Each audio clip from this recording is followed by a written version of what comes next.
Oh, freedom, oh, freedom, oh, freedom over me.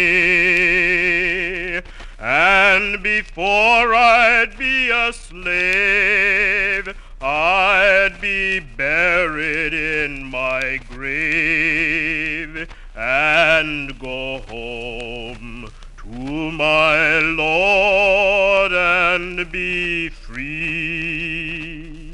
Destination Freedom.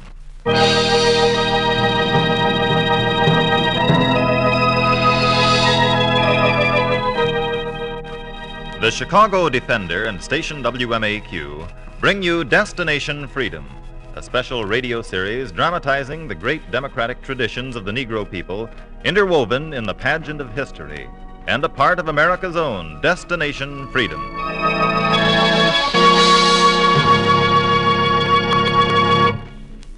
This week, Destination Freedom tells the story of Frederick Douglass, outstanding leader of the Civil War period and internationally known spokesman for the rights of men. The dramatizations will be in 2 episodes. The first, entitled The Making of a Man.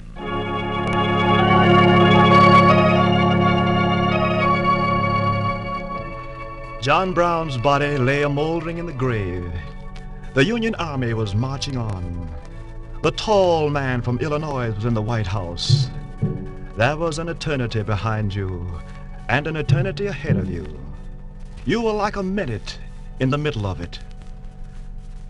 You went in to see President Lincoln. The President's waiting to see you, Mr. Douglass. This way. Thank you. Mr. President, your visitor. Thank you, Chief. I'm here to represent the freedmen, Mr. President. I'm Frederick Douglass. I was once a slave and a fugitive. Now I'm editor Mr. of... Douglass, you needn't introduce yourself to me. I know you. Oh, you do? Expect I heard about you long before you heard about me. It's good you came. You've been through enough to know why the soldiers are out there. Sit down and let's talk this thing through. Yes, I know you, Mr. Douglass.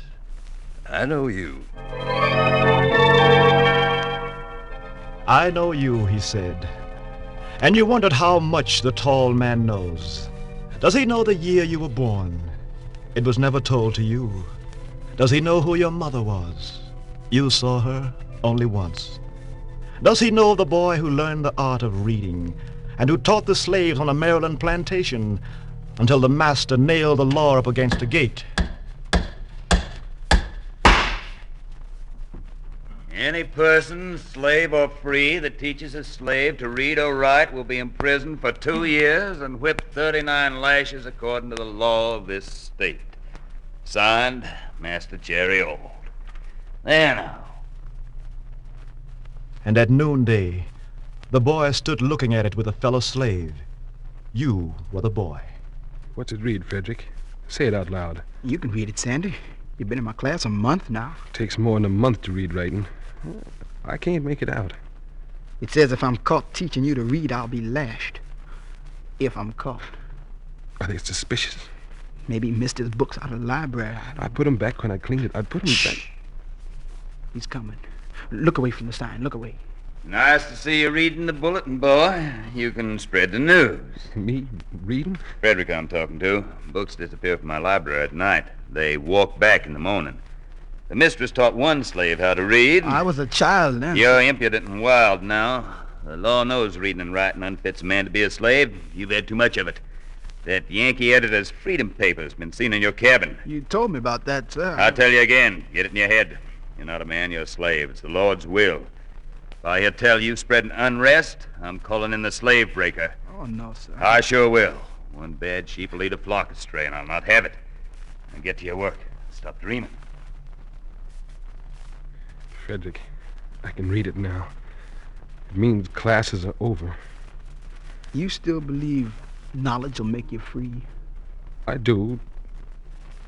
Meet Sundays in my cabin for Sunday school. Where'll we get the books? I'm afraid to get... Never mind the master's books. I've got a freedom paper here. We'll practice reading it. Never mind the master's books.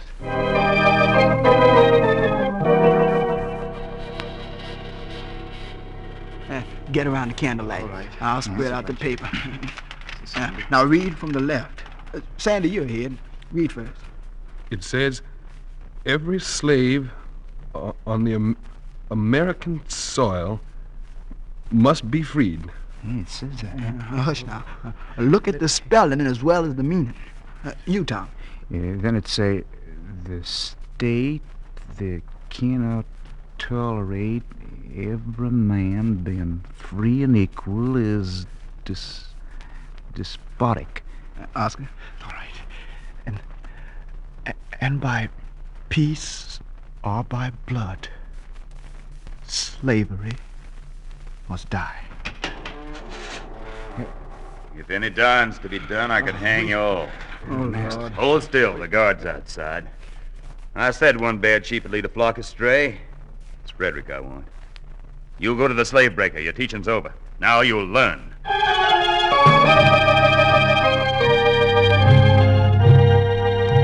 You have already learned that knowledge in the hands of the enslaved was more feared than a gun. You remembered it while the master talked to Covey, the slave breaker. He's big for his age, Covey. Can you handle him? I make my living handling him, Mr. Alt. And to keep your living, break him in quick. He'll fetch a smart price in a couple of years. He'll bring more if he knows his ABCs. Hey, Frederick, come over here. Yes? You say yes to your master's boy. You ain't no man, you're a slave, you hear?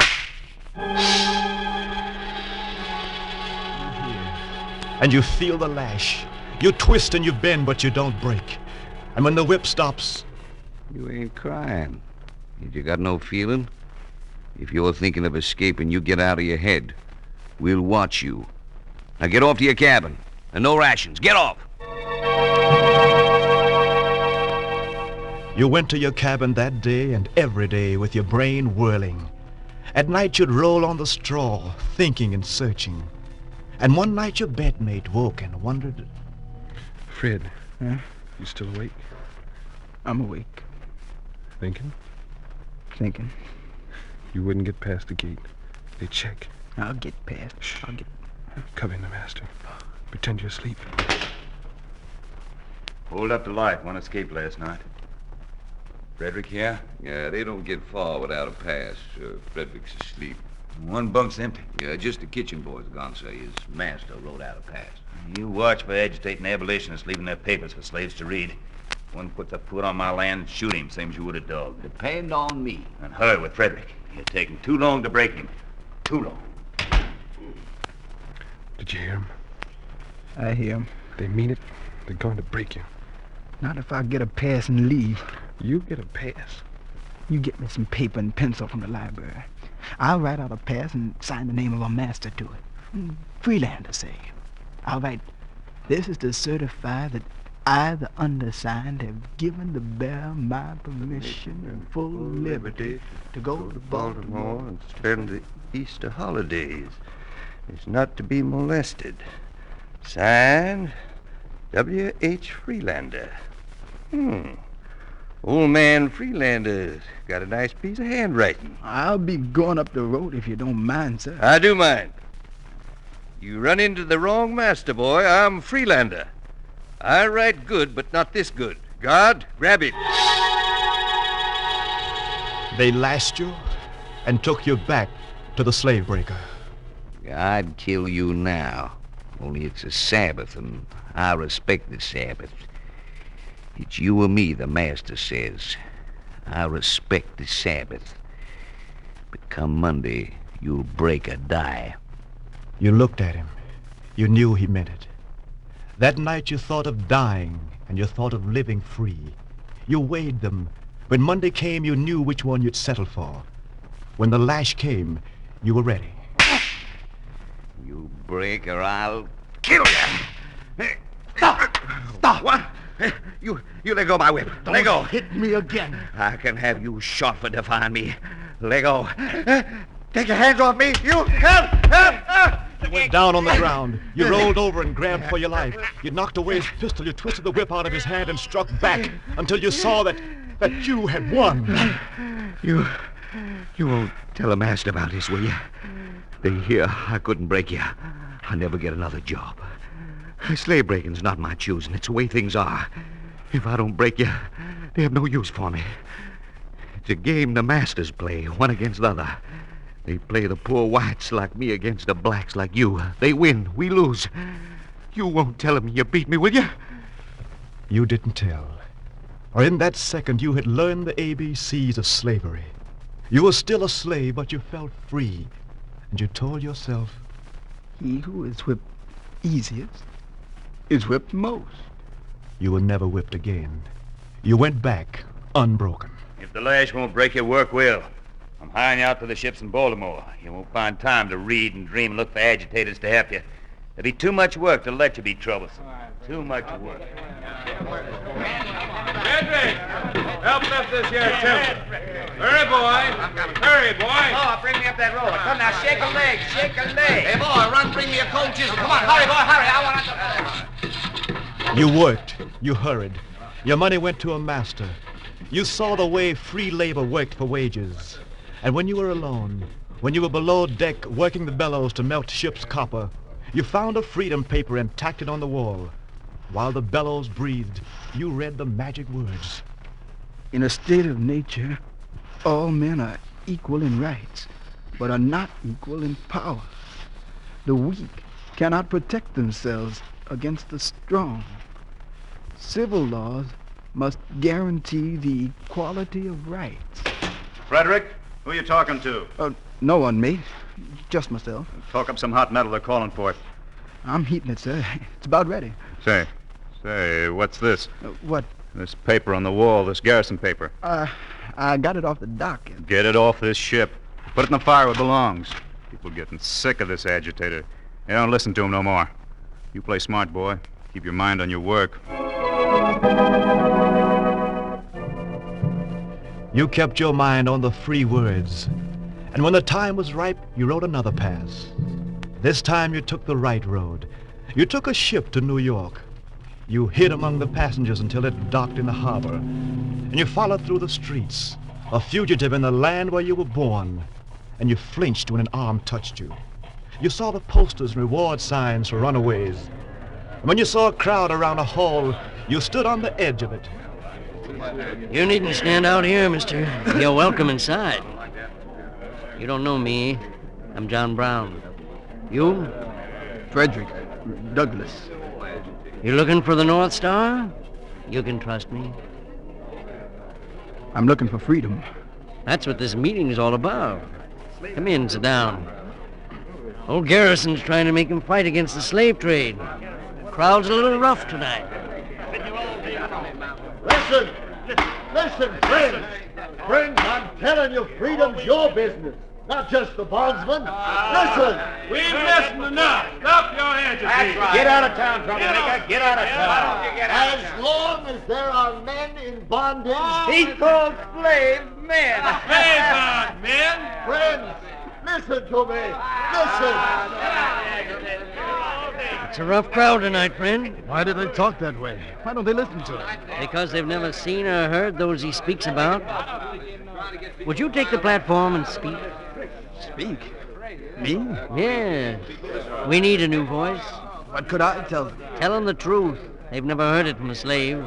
Tell them. I'm no speaker. You'll be one. The men on the platform need your help. Will you give it? I'll try. Good. Come on, don't be afraid of the crowd. The roar's worse than the bite. Follow me to the platform.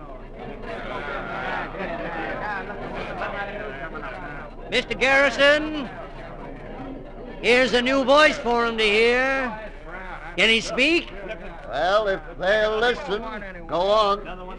All right, Douglas. You stand before the roster. Sit down. Sit down. Get off the platform. Get off the platform. Get out.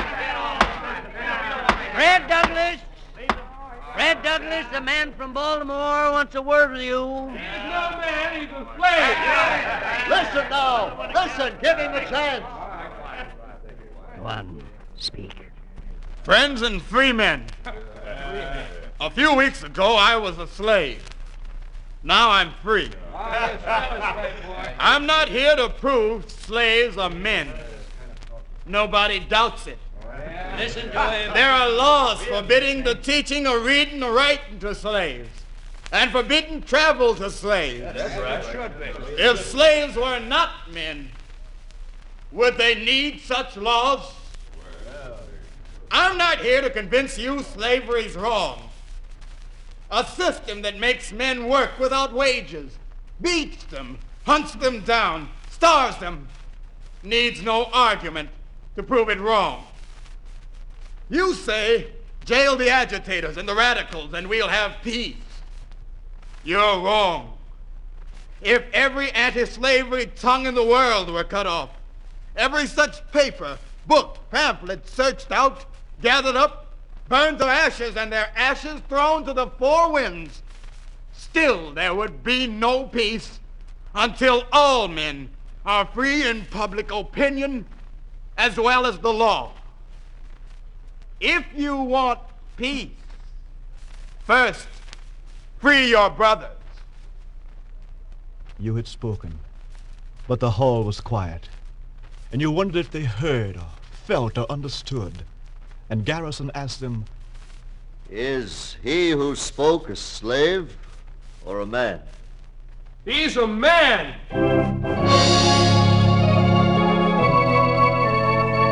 Now there was thunder, and you stood under it. You saw a light in the darkness, a wedge opened. A way to change a nation was there. You knew it when the next day you sat down with the men who knew where to go, who wanted you to go with them. We can change the opinion of half the country about slavery if you join us, Douglas. Work with me and the Reverend Wendell Phillips here. We've done a lot. We can do more with your help. You've got my help. Where do we start? Now, hold on. The Anti-Slavery Society needs you. Let's understand the rules of the society. You see, there's a good many abolitionists. We all agree on freeing the slaves, but we differ on how to do it. We keep away from politics. The slaveholders run politics anyhow. Yes, but doesn't the Constitution say that... The Constitution, Douglas, is words. We live by action. The Constitution allows for slaveholding, doesn't it? When you get experience, you'll see the only way to end slavery is to dissolve the Union. If I learn different? Cross that bridge when you get there. We fight not with guns, but by moral persuasion. I'd like to look for a better way. We're all looking for better ways. The work's dangerous. Some of our people have been killed. George is offering $5,000 for Garrison's head.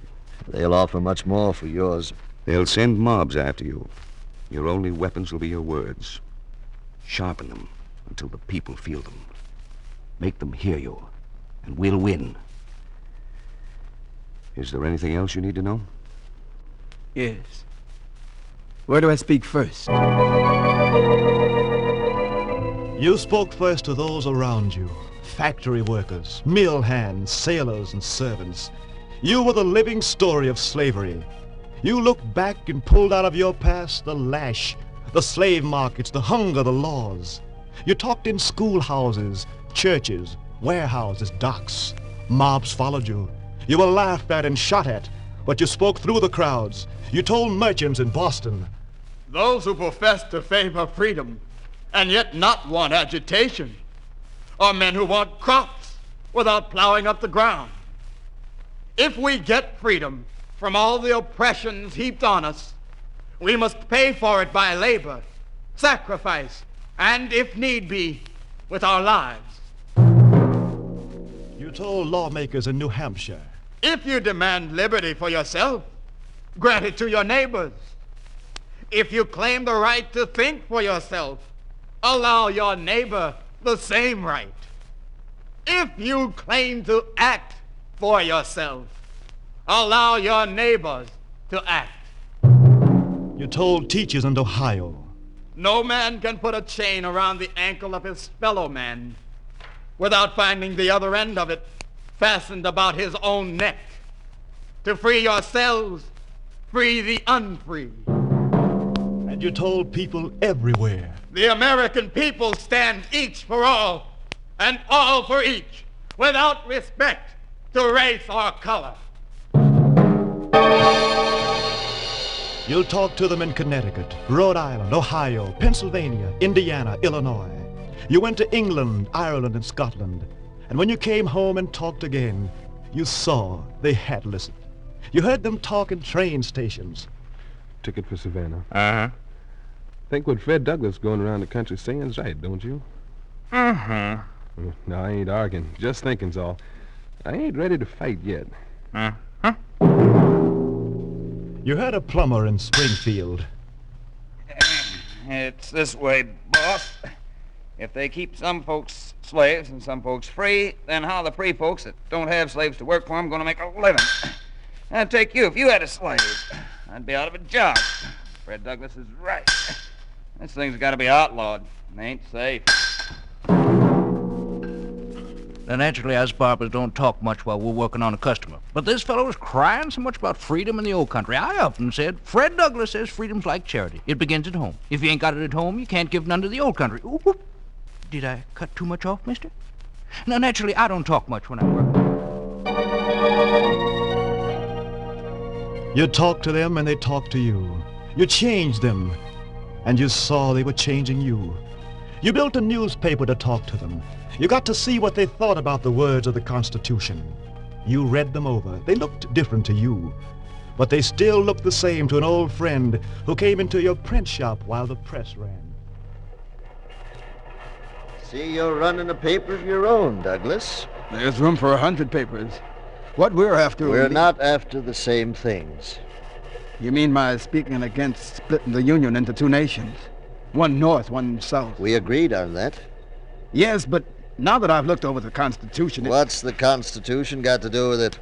Can it stop slaveholding? Can it stop discrimination, segregation? I believe it can.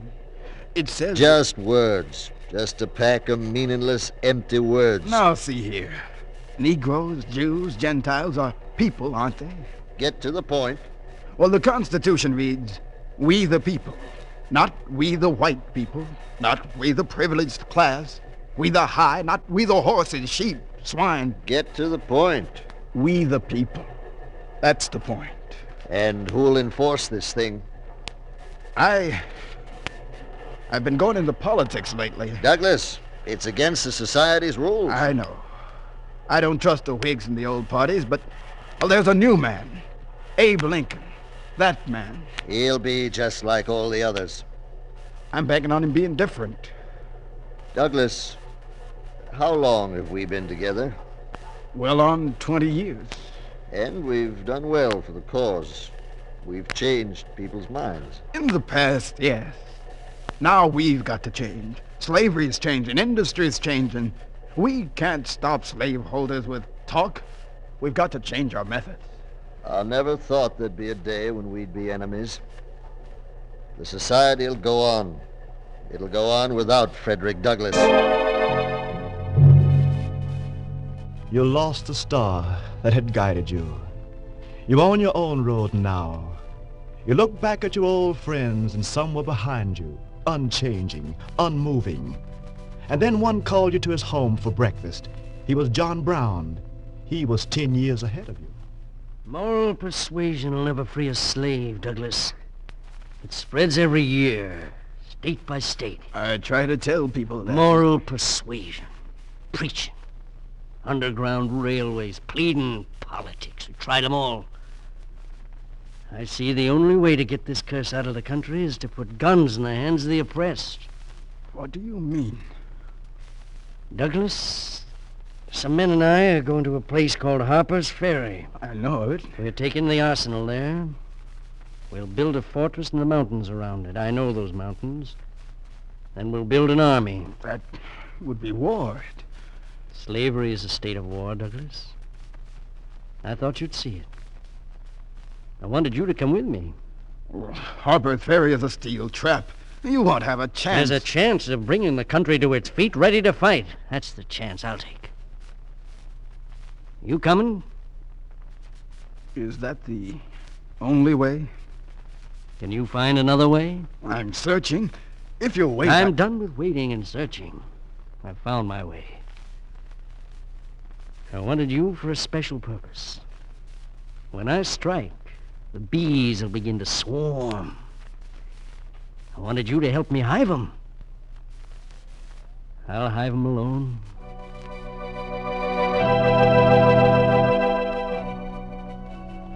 You saw him go, and your heart cried out to him.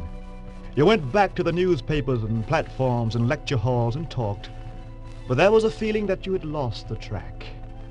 Does the tall man in the White House know how you felt about John Brown?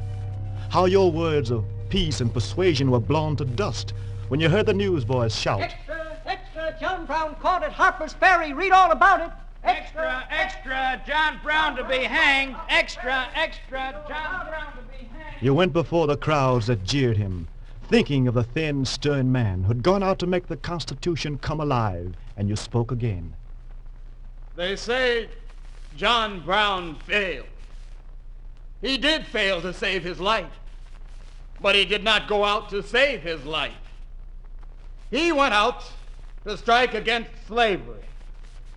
Was it in vain? I answer 10,000 times, no. John Brown has begun the war that will end slavery. Until he struck, we fought only with words, votes, compromises. John Brown cleared the way. We go his way. The stars above in heaven now are kindly looking down. The stars above in heaven now are kindly looking down. The stars above in heaven now are kindly looking down on the grave of old John Brown. 2 years passed like a day, and the soldiers went the way of John Brown. You remember when the tall man from Illinois came into the White House, and he says he knows you. How much does he know? I know all about you, Fred Douglass. We've both climbed the ladder the hard way. When this war's done, when we get a nation all free, we'll both go further. Shall we shake on it? You took his thin white hand into your large black hand and shook on it. Outside, the Union soldiers are marching on. John Brown's body is a-moldering in the grave. There's an eternity behind you and an eternity ahead of you. This was 1 minute in the middle of it. John Brown's body lies a-moldering in his grave. John Brown's body lies a-moldering in his grave. John Brown's body lies a-moldering in his grave, but his soul goes marching on.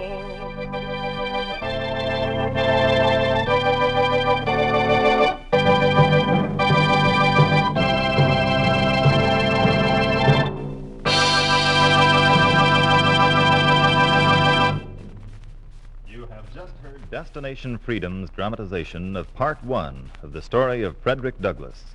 Next week, we bring you the second and final chapter in the life of this outstanding American statesman. Destination Freedom is written by Richard Durham, and the production is under the direction of Homer Heck.